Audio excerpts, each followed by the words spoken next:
Hello guys, welcome to my blog. सबैलाई welcome छ। अनि आज मैले ब्लग 10:47 स्टार्ट गरेको कलेजमै होइन। म लामो भिडियो बनाउने ट्राई गर्छु होइन।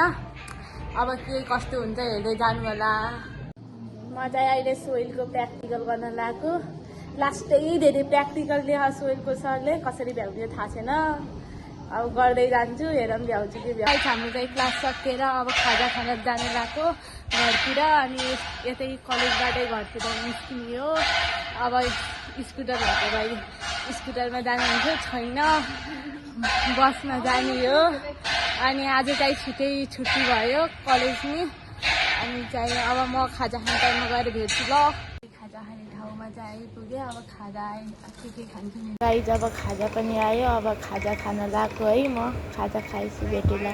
त्यहाँबाट निस्केर अब घर जानलाई हिँडेको। हिँड्दा हिँड्दा मैले बाटोमा कति राम्रो खोला देखेँ। त्यहाँ सही पाराले बगिरह यो भ्यू हो है। यो चाहिँ मेरो बाटोको। बाटोमा हिँड्दैछु।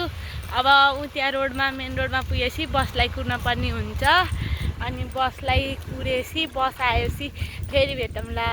बसलाई कुरे गरेको अझै आउँदै आएन। यो बस पनि कति नआएको हो। बस पनि आयो, चढ्यो हामी है। बस आएर बल्ल कुद्दा बस आएर बसमा नि चढेँ। बाट झरेँ। अब 10-15 मिनट हिँडेपछि घर पनि पुग्छु होला म होइन। लास्टै गरुङको बख झोला पनि पढेर आएको दिमागमा होइन, झोलामा मात्रै हो। फाइनली गाइज म पनि घर आइसकेँ। अब हात खुट्टा मुख धुन्छु। आज चाहिँ होप लामो भ्लग बनायो होला। अब यत्तिकै म भिडियो इन गर्छु। बाई बाई, फेरि मिलौँ।